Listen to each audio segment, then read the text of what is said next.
Hello and welcome to yet another episode of the Fact Check podcast. And today we are definitely tackling a topic that has been viral in Uganda, of course.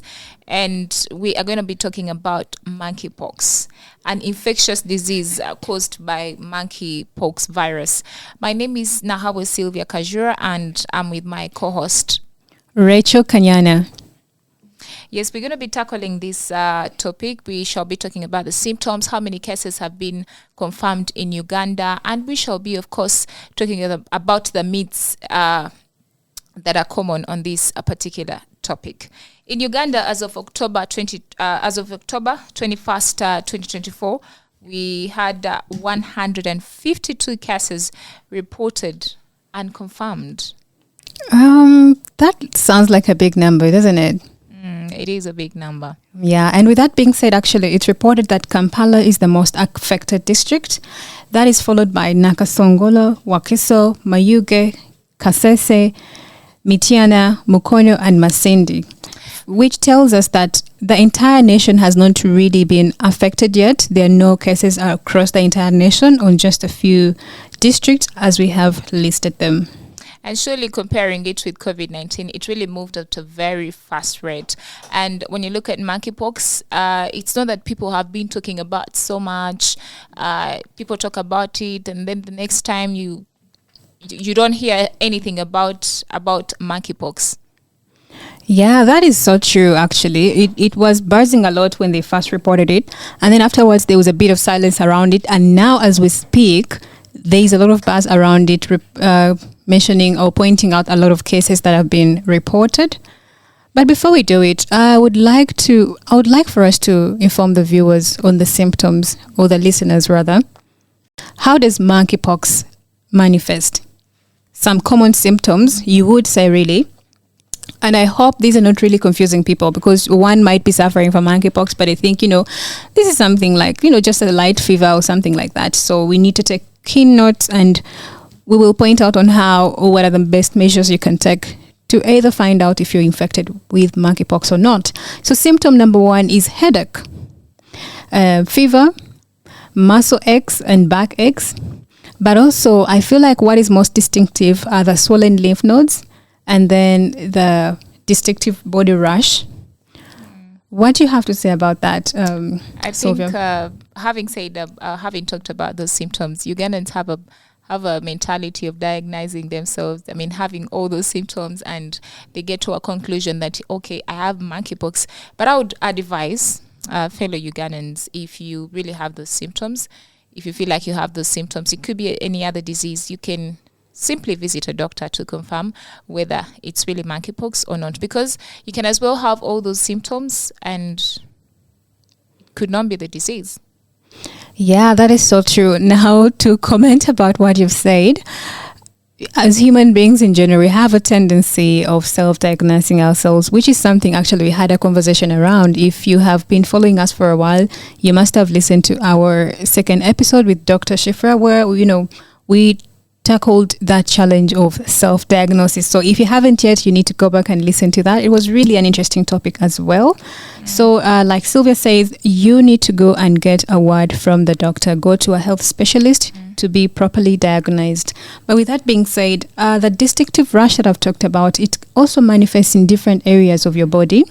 So it's not limited to one part. So these rashes can show up on your face, on your mouth, in your throat, in your groin or genital areas, and literally every part of your body. So don't say, okay, maybe because I have a rash on my hand, I don't think that's monkeypox. So it can really manifest anywhere. And the best solution, or the best part, you need to go and see medical guidance. And of course, on that very note, we would love to debunk some of the misinformation and disinformation around that are touching around this particular disease. And I want to go down in the lane and ask you, Rachel, is monkeypox really a new disease, or it's been there? So monkeypox has actually been there for some time. It's not a new disease. Moreover, it was first identified in 1958. So that is really some time. It has been there for really some time. And then the first human case was recorded in 1970. All right. So the recent outbreak really is not new, only that it was quiet for some time. Now it's just resurfacing, but it's not new. Okay. Monkeypox is highly contagious, like COVID-19. Yeah, I remember when they just reported monkeypox. Moreover, before it was confirmed in Uganda, there was a lot of fear around it. That's actually a claim.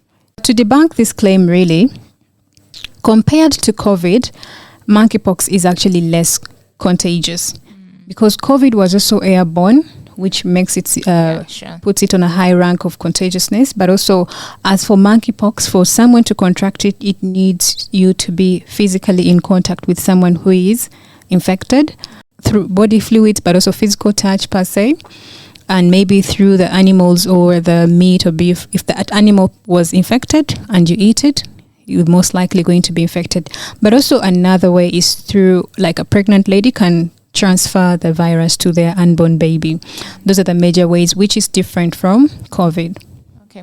A lot of claims, really, and we're going to be tackling a few of the claims that are rotating around monkeypox. There is a claim that there are no treatments or vaccines available for this particular disease, monkeypox. I would like to debunk that right on the spot. No, there are vaccines. There is treatment for monkeypox.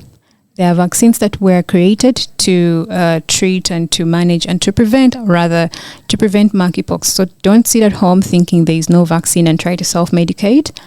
There's a vaccine and there are treatments specifically designed to manage and prevent monkeypox virus. We have a mentality of categorizing ourselves, we as Ugandans. And there is a claim that only certain populations can get this particular disease.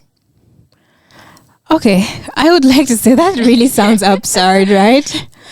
Sounds absurd, but also it's no doubt that some people would believe that, or maybe some people would think, okay, monkeypox only gets or only children could be affected, but actually everyone can get monkeypox. Regardless of your age, your gender, ethnicity, you can get the disease. Your color as well. I know, right? So anyone can get monkeypox, really. There is nothing like I'm brown, I can't get the disease, I am black. Girl, no.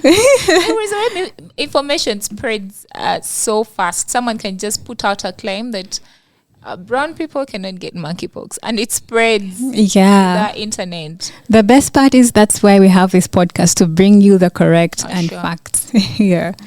Okay. There is also a claim that this particular disease always leads to severe illness. Actually, this claim is true. While monkeypox can cause severe illness, especially in vulnerable populations, many cases, however, can be mild, and some people can recover fully if they have medical care. So it's a yes and a no, really, because sometimes, if you already have like an underlying condition, so definitely it's going to affect you differently. It's going to be severe. But also, if you seek medical attention first and they're able to identify it before it affects your entire body, then you can definitely recover from it. Okay.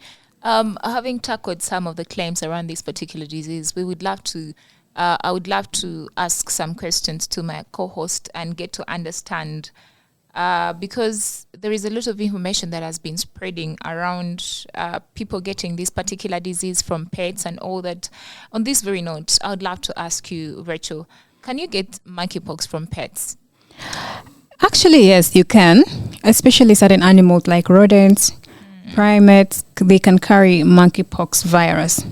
So if you have a little small monkey in your house as a pet, because I've seen people keeping monkeys as pets lately. Yeah, sure, they're a little bit of that pets. Yeah, those ones have a high risk of carrying this monkeypox virus. So you need to be on a lookout, maybe avoiding contact with wild animals as well, and sick pets as well to reduce the risk. On that very note, what do you think I should do if I feel like I have monkeypox? First thing, if you think you have monkeypox, first of all, inform the people that you've been around or you've been in contact with. Second is run to the hospital or seek medical attention immediately. Then from there, the medical expert will be able to advise you on the next step. Okay. We still say you shouldn't diagnose yourself. You can feel like you have the disease, you have the symptoms and all that. Don't diagnose yourself. A lot of people have the tendency of diagnosing themselves from Google. You get a super headache, you go to Google and put all those symptoms, and maybe Google brings you that you have monkeypox or something.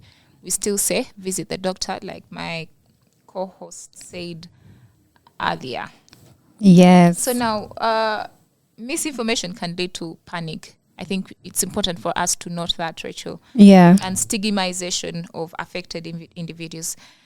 Now, effective preventive measures. It's crucial to rely on credible sources. Yes. Such as public health authorities. We've been mentioning that for accurate information. I repeat, for accurate information. Yeah. You might have the symptoms, but you don't have the disease, or you have some other kind of disease.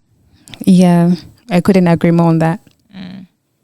Okay, so monkeypox is confirmed through laboratory tests, including PCR, to detect viral DNA, and blood tests to identify antibodies. Yes, so which confirms the advice we have been giving you. Do not self-diagnose. So you'll have to go through a test, which they'll have to confirm whether you are infected or not. Okay, thank you so much for being a loyal audience from where we started from. That is all that we had for you, and we pledge to always bring you more information and debunk and fact check anything that you feel like has a lot of claims. Or you can also visit our social media platforms and let us know of those particular topics that you would love us to tackle. We shall definitely come and debunk. And Sylvia, I'm actually quite curious what our listeners think about this topic. Can you guys let us know in the comment section on whichever platform that you're watching from? Let us know what your thoughts are on this topic. But also don't forget to follow us on our Instagram and X at the Fact Check Podcast.